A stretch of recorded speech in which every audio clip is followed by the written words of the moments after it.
കേരള സർക്കാരിന്റെ ഹരിത കേരളം പദ്ധതിയുടെ ഭാഗമായി NSS ഹയർ സെക്കൻഡറി വിദ്യാഭ്യാസ വകുപ്പ് എന്നിവ സംയുക്തമായി നടപ്പാക്കുന്ന ആരണ്യകം പദ്ധതിയുടെ തുടർ പ്രവർത്തനം കോഴിക്കോട്ട് നടന്നു.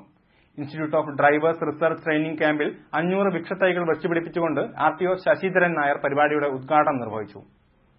ഹരിത കേരളം പദ്ധതിയുടെ ഭാഗമായി NSS ഹയർ സെക്കൻഡറി വിദ്യാഭ്യാസ വകുപ്പ് എന്നിവർ സംയുക്തമായി ആവിഷ്കരിച്ചു നടക്കുന്ന ബൃഹത് പദ്ധതിയാണ് ആരണ്യകം. ആഗോളതാപനം, വരൾച്ച എന്നിങ്ങനെയുള്ള വൻ വിപത്തുകൾക്ക് ഒരേയൊരു ഉറ്റമൂലിയുള്ളൂ, മരമാണ് മറുപടി എന്ന സന്ദേശമാണ് ഈ ജൈവവൈവിധ്യ വർഷത്തിൽ ആരണ്യകം നൽകുന്നത്.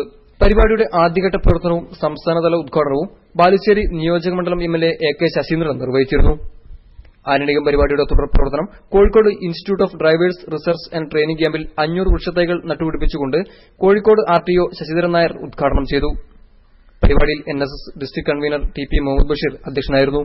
Professor T Shobhindran, MN Prabhakaran, Baburaj, Faisal TO തുടങ്ങിയവരും പരിപാടിയിൽ സംബന്ധിച്ചു. മോട്ടോർ വാഹന വകുപ്പിന്റെ സഹകരണത്തോടെയാണ് പരിപാടികൾ സംഘടിപ്പിച്ചത്. News bureau, Kozhikode.